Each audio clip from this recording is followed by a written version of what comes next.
Israel সংশ্লিষ্টদের ফাঁসি, গুপ্তচরবৃত্তি ইস্যুতে ইরানের কঠোর বার্তা। তেহরানের আকাশে আবারও ঝুলছে ভয় এবং শক্তির মিশেল। একদিকে যুদ্ধের উত্তাপ, অন্যদিকে গুপ্তচরবৃত্তির জালে শিকার ইরান। আর সেই আগুনে ইসরায়েল সংশ্লিষ্টদের ফাঁসিতে ঝুলিয়ে যেন ইরান জানিয়ে দিল, আমরাই আইন, আমরাই শাসন। ইরানের রাষ্ট্রীয় সংবাদ মাধ্যম মেহর নিউজ এজেন্সি জানিয়েছে, খুজেস্তান প্রদেশে ৬ জন বিচ্ছিন্নতাবাদীকে মৃত্যুদণ্ড কার্যকর করেছে ইরান। অভিযুক্তদের বিরুদ্ধে অভিযোগ, তারা ইসরায়েলের হয়ে কাজ করত, ৪ জন নিরাপত্তা সদস্যকে হত্যা করেছিল এবং খোর্রামশাহ শহরে একটি বিস্ফোরণের সঙ্গে যুক্ত ছিল। ইরান সরকারের দাবি, এই মৃত্যুদণ্ড কোনো রাজনৈতিক প্রদর্শনী নয়, বরং জাতীয় নিরাপত্তার লড়াই। কিন্তু পশ্চিমা মানবাধিকার সংগঠনগুলো বলছে, ইরানে ২০২৫ সালেই এখন পর্যন্ত ১,০০০-এরও বেশি মানুষকে ফাঁসি দেওয়া হয়েছে। তবে ইরানের যুক্তি একটাই, দেশের নিরাপত্তা আগে, বিশ্বের সমালোচনা পরে। কয়েক সপ্তাহ ধরে ইরান জুড়ে চলছে গুপ্তচরবৃত্তি বিরোধী অভিযান। ১৭ই সেপ্টেম্বর থেকে এখন পর্যন্ত ৮ জন ইসরায়েলি গুপ্তচরকে ফাঁসি দিয়েছে দেশটি। তাদের একজন বাহমান চুবিয়াল। এপির প্রতিবেদনে বলা হয়েছে, চুবিয়াল ইরানের টেলিকম খাতে কাজ করতেন এবং ইসরায়েলের গোয়েন্দা সংস্থা মোসাদের সঙ্গে যোগাযোগের অভিযোগ ছিল তার বিরুদ্ধে। ইরানের দাবি, তিনি ইলেকট্রনিক যন্ত্রপাতি আমদানির পথ ও সংবেদনশীল প্রকল্প সম্পর্কিত তথ্য বিদেশে পাচার করতেন। আরেকজন বাবক শাহবাজি। ইরান জানিয়েছে, শাহবাজি ইরানের ডেটা সেন্টারের তথ্য বিক্রি করেছিলেন তার ইসরায়েলি হ্যান্ডলারদের কাছে। কিন্তু মানবাধিকার কর্মীদের দাবি, শাহবাজিকে নির্যাতন করে স্বীকারোক্তি আদায় করা হয়েছিল। আরও নাটকীয় হল শাহবাজির পটভূমি। তিনি নাকি ইউক্রেনের প্রেসিডেন্টকে চিঠি লিখে রাশিয়ার বিরুদ্ধে যুদ্ধ করার ইচ্ছা প্রকাশ করেছিলেন, যে রাশিয়া এখন ইরানের ঘনিষ্ঠ মিত্র। সেই চিঠি হয়তো তার জীবনের মোড় ঘুরিয়ে দিয়েছিল। জুনে ইসরায়েলের সঙ্গে ১২ দিনের সীমিত যুদ্ধের পর থেকে ইরান আরও কঠোর হয়েছে। তখন থেকেই তেহরান বুঝে গেছে, শত্রু শুধু সীমান্তে নয়, ভেতরেও আছে। আর সেই শত্রুকে নির্মূল করতেই চলছে এই গুপ্তচর শিকার অভিযান। অসলো ভিত্তিক ইরান হিউম্যান রাইটস এবং ওয়াশিংটন ডিসি ভিত্তিক আব্দুর রহমান বোরোমান্ড সেন্টার দাবি করেছে, চলতি বছরে ১,০০০-এরও বেশি মৃত্যুদণ্ড কার্যকর করেছে ইরান। কিন্তু তেহরানের কাছে এটি সংখ্যা নয়, এটি নিরাপত্তার সংজ্ঞা। হয়তো মানবাধিকার সংস্থা বলবে অমানবিক, কিন্তু ইরানের দৃষ্টিতে এটি অপরিহার্য। তারা যেন ঘোষণা দিচ্ছে, মোসাদের ছায়া যতই গভীর হোক, পারস্যের মাটিতে তা টিকবে না। ইরান জানাচ্ছে, তার শত্রুদের গুপ্তচর বৃত্তির দাম এখানে মৃত্যুর সমান। আর সেই বার্তা এখন শুধু ইসরায়েল নয়, গোটা বিশ্ব শুনছে পরিষ্কারভাবে। শেষ পংক্তি যেন তেহরানের গর্জন, যে আমাদের ভূমিতে আগুন ছড়াবে, তাকে আমরা ছাই করে দেব।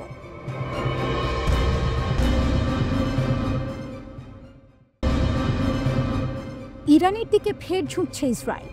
ট্রাম্পের নিষেধ উপেক্ষা করে নতুন সংঘাতের আভাস। মধ্যপ্রাচ্যের বাতাসে আবারও যুদ্ধের গন্ধ। গাজার আলোচনায় স্থবিরতা, আর তেহরানের দিকে ইঙ্গিতপূর্ণ দৃষ্টি। ইসরায়েল কি আবারও আগুন জ্বালাতে চলেছে?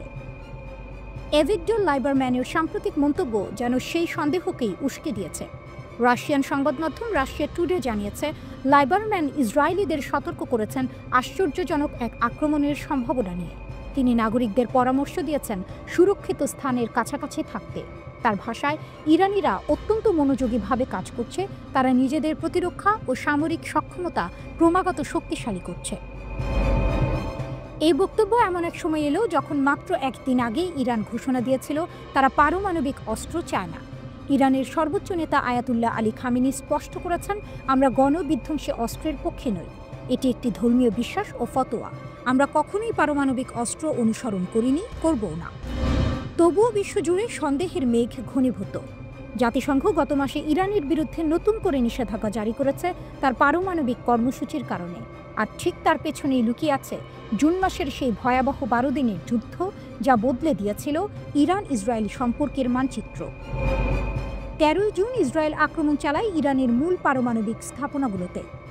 হামলায় নিহত হন একাধিক শীর্ষ ইরানি জেনারেল। কিন্তু ইরান থেমে থাকেনি। প্রতিশোধের আগুনে তেহরান জবাব দেয় আকাশজোড়া ড্রোন ও ব্যালিস্টিক ক্ষেপণাস্ত্র বৃষ্টিতে, যা ইসরায়েলের প্রতিরক্ষা ভেদ করে ঢুকে যায়। পশ্চিমা সামরিক বিশ্লেষকেরা একে বলেছিলেন এক নতুন যুগের সূচনা, যেখানে ইরানের ড্রোন প্রযুক্তি ইসরায়েলের আয়রন ডোমকে অকার্যকর করে দেয় কয়েক ঘন্টার মধ্যেই। ২২ জুন পরিস্থিতি এতটাই উত্তপ্ত হয় যে যুক্তরাষ্ট্র সরাসরি যুদ্ধে জড়িয়ে পড়ে। অপারেশন মিডনাইট হ্যামার নামের গোপন অভিযানে মার্কিন যুদ্ধবিমান বোমা বর্ষণ করে নাতানজ, ফার্দো ও ইস্পাহানের ইরানি পারমাণবিক স্থাপনাগুলিতে। এরপর জাতিসংঘে বক্তৃতা দিতে গিয়ে ইসরায়েলি প্রধানমন্ত্রী বেনিয়ামিন নেতানিয়াহু ট্রাম্পকে ধন্যবাদ জানিয়ে বলেন, ইরানের সঙ্গে 12 দিনের যুদ্ধ, আমি যেটাকে বলি অপারেশন রাইজিং লায়ন, ইতিহাসে চিরস্মরণীয় হয়ে থাকবে। আমাদের সাহসী পাইলটরা তেহরানের আকাশ দখল করেছিল। মার্কিন B-2 পাইলটদের সঙ্গে মিলে তারা ইরানের পারমাণবিক কেন্দ্র ধ্বংস করে দেয়। কিন্তু এই আত্মবিশ্বাসী ভাষণের অন্তরালে রয়েছে এক ভয়াবহ বাস্তবতা। সেই যুদ্ধের পর থেকেই ইরান আগের চেয়ে আরও শক্তিশালী, আরও প্রস্তুত। তাদের ড্রোন, ক্ষেপণাস্ত্র ও সাইবার প্রতিরক্ষা ব্যবস্থা এখন মধ্যপ্রাচ্যের অন্যতম ভয়ঙ্কর শক্তি। শেষ পর্যন্ত ট্রাম্পের মধ্যস্থতায় যুদ্ধবিরতি হলেও বাস্তবে আগুন এখনও নিভে যায়নি। এখন আবারও ইসরায়েলি রাজনীতিতে যখন অস্থিরতা, গাজার আলোচনায় স্থবিরতা, তখন লাইবারম্যানের আশ্চর্যজনক আক্রমণ মন্তব্য যেন নতুন এক ঘূর্ণিঝড়ের ইঙ্গিত দিচ্ছে। তেহরানের বার্তাটি স্পষ্ট, যে হাত ইরানের দিকে উঠবে তাকে আমরা ইতিহাসে পরিণত করব। ইরান আজ শুধু প্রতিরোধের নাম নয়, বরং মধ্যপ্রাচ্যের মাটিতে এক নতুন শক্তির প্রতীক। আর সেটি হয়তো ইসরায়েলকে আবারও দ্বিধায় ফেলেছে।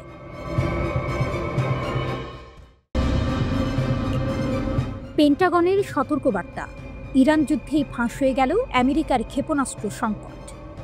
বিস্ময়কর অস্ত্র সংকট নিয়ে যুক্তরাষ্ট্রের প্রতিরক্ষা সদর দপ্তর পেন্টাগন এখন গভীর উদ্বেগে। 12 দিনের ইরান যুদ্ধেই প্রকাশ পেয়েছে আমেরিকার ক্ষেপণাস্ত্র ভাণ্ডারের ভয়াবহ ঘাটতি। ওয়াশিংটন কাঁপছে, কারণ ইউক্রেন ও ইরান দুটি ফ্রন্টে লড়াই একসঙ্গে চালিয়ে যেতে গিয়ে মার্কিন স্টকপাইল প্রায় শুকিয়ে গেছে। বিশ্লেষকরা বলছেন, ইরানের সঙ্গে সংঘাতটি যুক্তরাষ্ট্রের সামরিক ব্যবস্থার এক গোপন সত্য উন্মোচন করেছে। দুনিয়ার সর্বশক্তিমান সেনাবাহিনী বললেও তাদের মজুদে যথেষ্ট ক্ষেপণাস্ত্র নেই। যুদ্ধের চাপেই মার্কিন প্রতিরক্ষা ব্যবস্থার ভেতরের ফাঁপা কাঠামো প্রকাশ পেয়েছে। ইরান যুদ্ধের পর পেন্টাগনের ঘুম উড়ে গেছে। ইরানের বিরুদ্ধে 12 দিনের যুদ্ধেই যুক্তরাষ্ট্র নিক্ষেপ করেছে 150টিরও বেশি থার্ড ক্ষেপণাস্ত্র, যা তাদের মোট কেনা ক্ষেপণাস্ত্রের প্রায় 1/4। বিশ্লেষকদের হিসেবে এই ক্ষতিপূরণে লাগবে অন্তত 8 বছর এবং কয়েক বিলিয়ন ডলার। এখন পেন্টাগনের ভেতরে আতঙ্ক ছড়িয়ে পড়েছে। যদি পরের যুদ্ধ চীনের সঙ্গে হয়, তাহলে কিভাবে টিকবে যুক্তরাষ্ট্র? পরিস্থিতি এতটাই সংকটজনক যে পেন্টাগন তার ক্ষেপণাস্ত্র সরবরাহকারীদের নির্দেশ দিয়েছে উৎপাদন হার দ্বিগুণ, এমনকি 4 গুণ করে। লকহিড মার্টিন আর রেথিয়ন ইতিমধ্যে কারখানা সম্প্রসারণ করেছে, নতুন কর্মী নিয়েছে, কিন্তু তারাও বলছে চুক্তি চাই, শুধু মুখের কথা নয়। ইউক্রেনে যুদ্ধ চলছে রাশিয়ার বিরুদ্ধে, আর মধ্যপ্রাচ্যে প্রতিদ্বন্দ্বী ইরান। দুটি ফ্রন্টে লড়াই একসঙ্গে টেনে নেওয়ার চেষ্টা করছে আমেরিকা, কিন্তু বাস্তবতা বলছে প্যাট্রিয়ট, থার্ড, LRASM সব মজুদি শুকিয়ে গেছে। এখন এক যুদ্ধ চললে আরেক যুদ্ধের জন্য হাতে কিছুই থাকবে না। এই অবস্থায় ট্রাম্প প্রশাসন ঘোষণা দিয়েছে অতিরিক্ত $25 বিলিয়ন অস্ত্র বরাদ্দ, কিন্তু প্রতিরক্ষা বিশেষজ্ঞদের মতে এই অর্থও যথেষ্ট নয়, কারণ সংকটটা শুধু অর্থের নয়, এটি মার্কিন যুদ্ধনীতির ভিতরের দুর্বলতার প্রতিচ্ছবি। ঠান্ডা যুদ্ধের ছায়া আর টিকছে না। পেন্টাগনের যুদ্ধ মতবাদ এখনও ঠান্ডা যুদ্ধের চিন্তায় আটকে আছে বলে মনে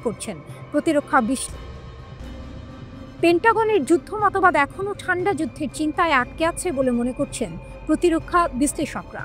তারা বলছেন, আজকের যুদ্ধ ড্রোন, ইলেকট্রনিক জ্যামিং ও মিসাইল বৃষ্টির লড়াই, কিন্তু আমেরিকা এখনো পুরনো কৌশলে বন্দী। ইরান যুদ্ধ সেই পুরনো মানসিকতার পর্দা ছিঁড়ে দিয়েছে। আধুনিক যুদ্ধক্ষেত্রে ইরানের প্রতিরক্ষা ব্যবস্থা, ড্রোন ও ক্ষেপণাস্ত্র প্রযুক্তি মার্কিন আকাশ প্রতিরক্ষাকে চ্যালেঞ্জ করেছে। ফলে বিশ্বের নজর ঘুরে গেছে। যে দেশকে একসময় অক্ষর শত্রু বলা হতো, সেই ইরানই এখন যুক্তরাষ্ট্রকে নিজের সীমাবদ্ধতা বোঝাতে বাধ্য করছে। ইউক্রেনের যুদ্ধ আমেরিকার গুদাম খালি করেছিল, আর ইরানের যুদ্ধ সেটি উন্মোচন করল। এখন পেন্টাগন সাপ্তাহিকভাবে মিসাইল এক্সিলারেশন কাউন্সিলের সভা করছে, যেন দ্রুত উৎপাদন বাড়ানো যায়। কিন্তু বিশ্লেষকরা বলছেন, এটা সময়ের সঙ্গে দৌড়। ইরান দেখিয়েছে যুদ্ধ শুধু অর্থে নয়, সাহসে জয় হয়। যেখানে আমেরিকার ক্ষেপণাস্ত্র ফুরিয়ে যায়, সেখানে তেহরানের আকাশে এখনও নতুন ক্ষেপণাস্ত্র জন্ম নেয়। এক পাশে শঙ্কিত পেন্টাগন, অন্য পাশে আত্মবিশ্বাসে জ্বলছে ইরান। যুদ্ধের বাস্তবতা তাই বলছে দুনিয়া বদলাচ্ছে। হয়তো ইতিহাসে লিখছে নতুন অধ্যায়, যেখানে ইরান দাঁড়িয়ে যাচ্ছে যুক্তরাষ্ট্রের ভয়ের প্রতীকে।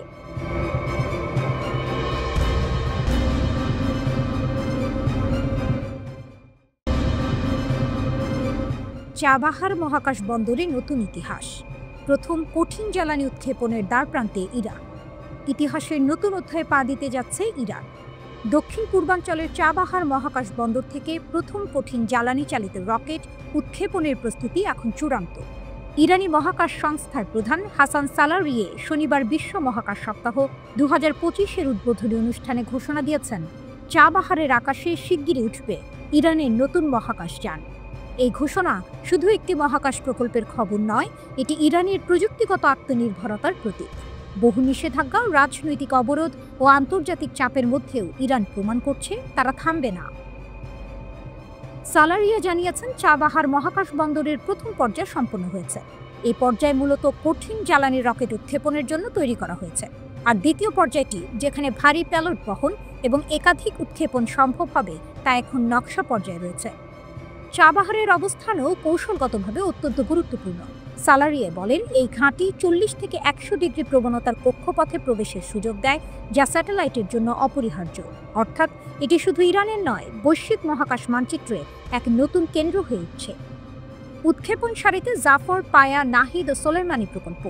ইরান আগামী মাসগুলোতে একাধিক স্যাটেলাইট উৎক্ষেপণের প্রস্তুতি নিচ্ছে। জাফর 2 ও পায়া রিমোট সেন্সিং স্যাটেলাইট বিদেশি উৎক্ষেপণ যানে মহাকাশে পাঠানো হবে। অন্যদিকে নাহিদ 2 উৎক্ষেপণ করা হবে ইরানের নিজস্ব সিমোর্গ রকেটে। সবচেয়ে আকর্ষণীয় পরিকল্পনা হলো শহীদ সোলাইমানি স্যাটেলাইট প্রকল্প, যেখানে 20টির মতো ন্যানো স্যাটেলাইট নিয়ে তৈরি হবে এক বিশাল মহাকাশ যোগাযোগ নেটওয়ার্ক।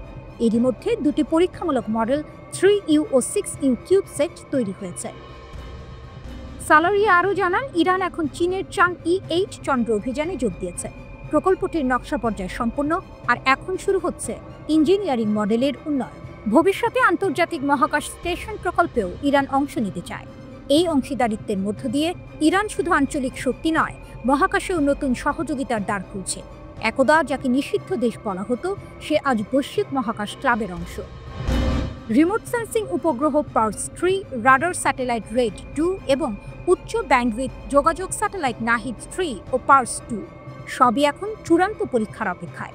এমনকি বেসরকারি খাতের তৈরি কাউসার 2 স্যাটেলাইটও উৎক্ষেপণের জন্য প্রস্তুত।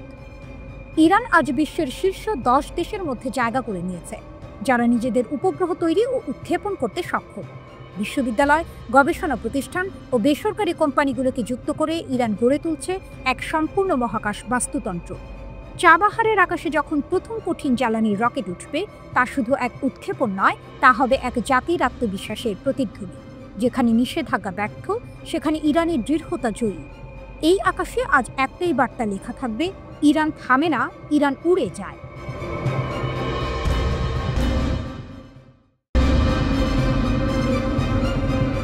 ইরানের হুঁশিয়ারি, তেল আবিব ও হাইফাকে মাটির সঙ্গে মিশিয়ে দেবে তেহরান। নেতানিয়াহুর ঘুম উড়ে গেছে। তেহরানের কড়া বার্তা, আমাদের ক্ষেপণাস্ত্র পৌঁছাবে যতদূর প্রয়োজন।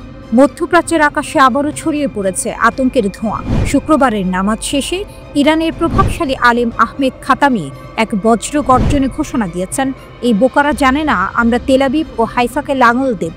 তার এই উক্তি মুহূর্তেই পশ্চিমা বিশ্বে ছড়িয়ে পড়েছে আতঙ্কের স্রোত। খাতামির বক্তব্য শুধু কথার ঝড় নয়, সেটি যেন আগুনের ইঙ্গিত। তিনি স্পষ্ট করে বলেন, পশ্চিমা চাপ, নিষেধাজ্ঞা কিংবা হুমকি কিছুই ইরানকে ভয় দেখাতে পারবে না। আমরা অবাধ্যতাকেই বেছে নেব, বলেন তিনি।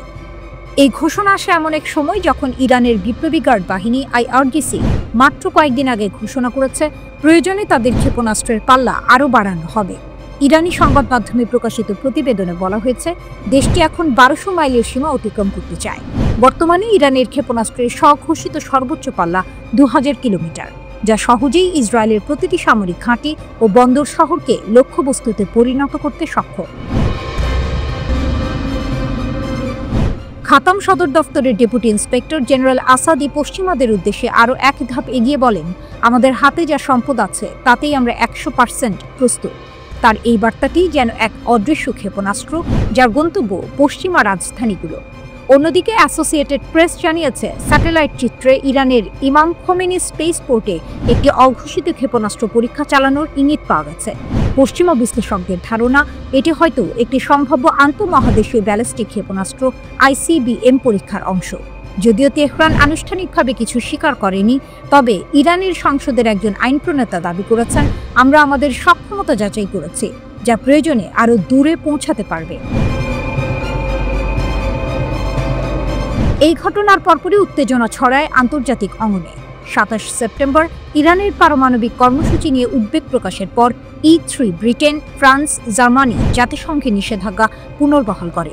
এরপর 29 ও 30 সেপ্টেম্বর EU এবং যুক্তরাজ্য একই পথে হাঁটে। কিন্তু তেহরান বলছে এই নিষেধাজ্ঞা আসলে তাদের আরও শক্তিশালী করে তুলছে। ইরানের রাষ্ট্রপতি মাসুদ পেজেশকিয়ান কড়া ভাষায় পশ্চিমাদের জবাব দিয়ে বলেন, আপনারা আমাদের থামাতে পারেননি, পারবেনও না। নিষেধাজ্ঞা দিয়ে আমাদের বিজ্ঞান থামে না, বরং ত্বরান্বিত হয়। এই মুহূর্তে মধ্যপ্রাচ্যের বাতাসে যেন স্পষ্ট বার্তা ভেসে আসছে, ইরান আর আত্মরক্ষার সীমায় নেই, তারা এখন প্রতিশোধের অবস্থানে। আহমেদ খাতামির সেই হুঁশিয়ারি শুধু ধর্মীয় বক্তৃতা নয়, বরং এক রাষ্ট্রের ঘোষণা, যে রাষ্ট্র জানে কিভাবে টিকে থাকতে হয়, কিভাবে আঘাতের জবাব দিতে হয়। তেহরানের রাস্তায় আজ আত্মবিশ্বাসের গর্জন। আমরা আর ভয় পাই না, তেল আবিবের আকাশে ছায়া ফেলবে ইরানি ক্ষেপণাস্ত্রের আগুন। এ যেন নতুন এক বাস্তবতার সূচনা, যেখানে ইরান শুধু প্রতিরোধের প্রতীক নয়, বরং চ্যালেঞ্জ ছুড়ে দেয়া এক শক্তির নাম। পশ্চিমা বিশ্বের চোখে সেটা হয়তো উদ্বেগ, কিন্তু ইরানের জন্য সেটি এখন গর্বের অন্য নাম।